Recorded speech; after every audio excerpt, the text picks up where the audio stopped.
Hello, this video message is directed to all current and prospective patients of the New York-Presbyterian Hospital Breast Network and the David H. Koch Center Breast Clinics.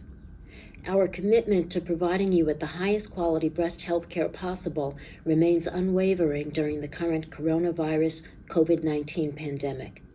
In these extraordinary times, please know that you are not alone. We have a team of oncology specialists, and we will assess your case so that you have a plan that addresses your individual treatment needs while limiting your exposure to COVID-19. In this video message, we share important information regarding recent events relevant to this pandemic and their impact on breast cancer management. The coronavirus situation is now a public health emergency, and it is imperative that we all take precautions to contain this pandemic. These precautions include the need to postpone or reschedule in-person outpatient clinic visits, as well as breast imaging and surgical procedures for benign as well as cancerous breast conditions. As a breast oncology community, we are all faced with the challenge of having to adapt rapidly to the multiple public health effects of the COVID-19 pandemic. Some of these effects include the risks to you, our patients, related to coronavirus exposures associated with hospital and/or clinic visits. Other risks are related to the direct coronavirus effects on our healthcare workforce.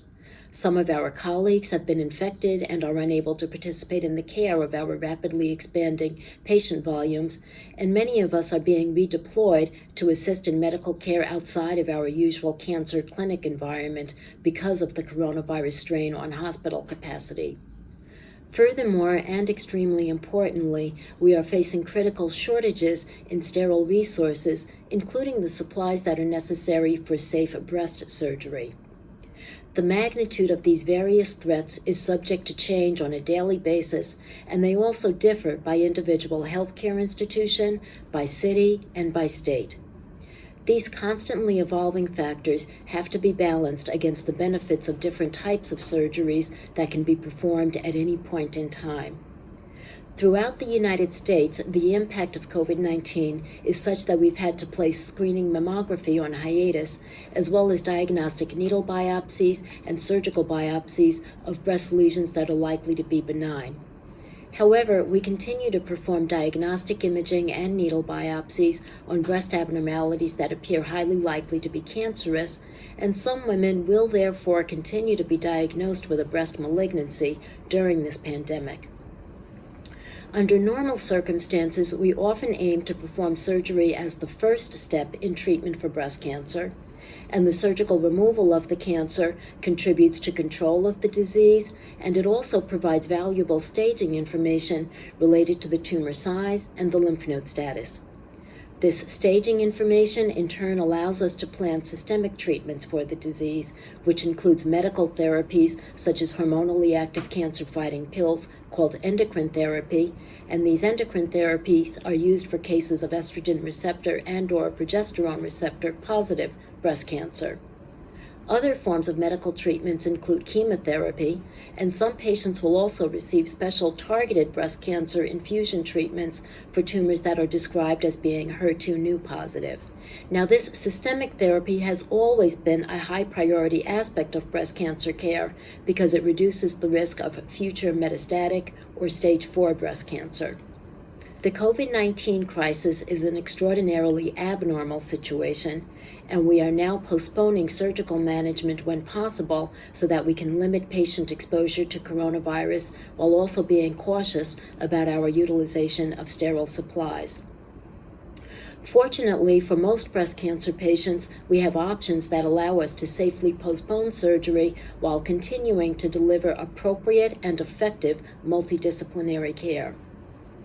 Thanks to the expertise of our radiology colleagues and breast pathologists, we do have very accurate ways of staging a breast cancer prior to surgery with breast imaging and microscopic assessment of needle biopsy specimens.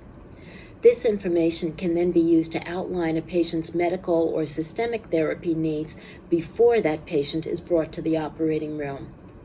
Once we've made these determinations regarding systemic or medical therapy, we can then initiate these medications as the first step in treatment, with a plan for surgery to occur several weeks to a few months later.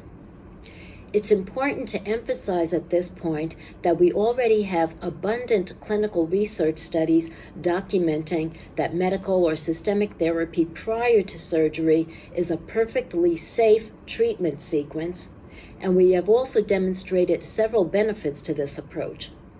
Often, the breast tumor and any axillary lymph node disease will shrink down during the preoperative treatment, and we refer to this as downstaging.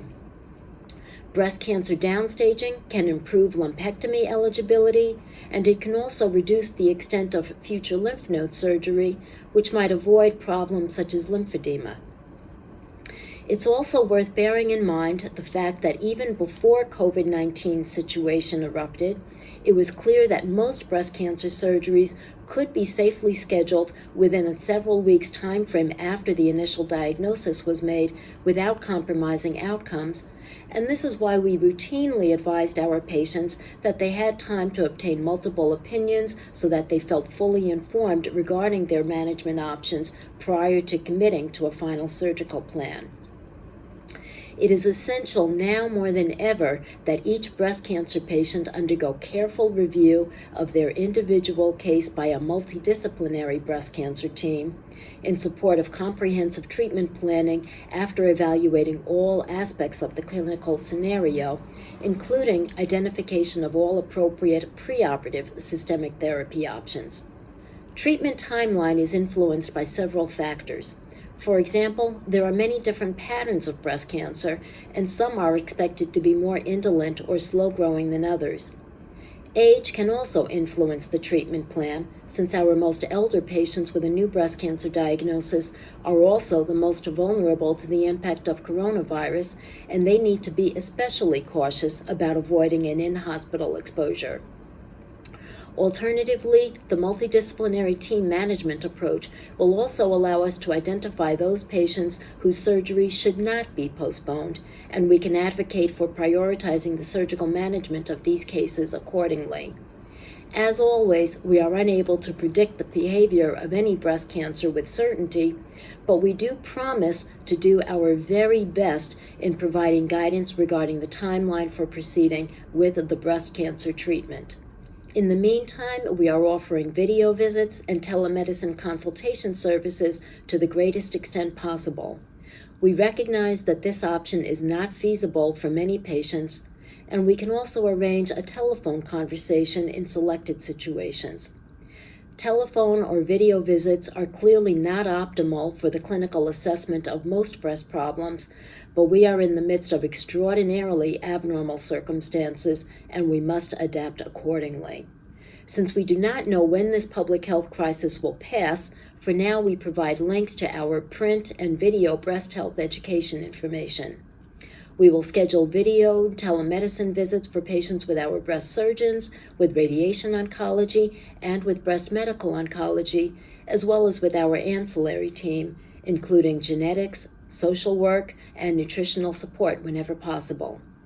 Our access nurses and clinical coordinators can guide you through these options. Please remember that we care about you and we look forward to returning to a more normal healthcare environment.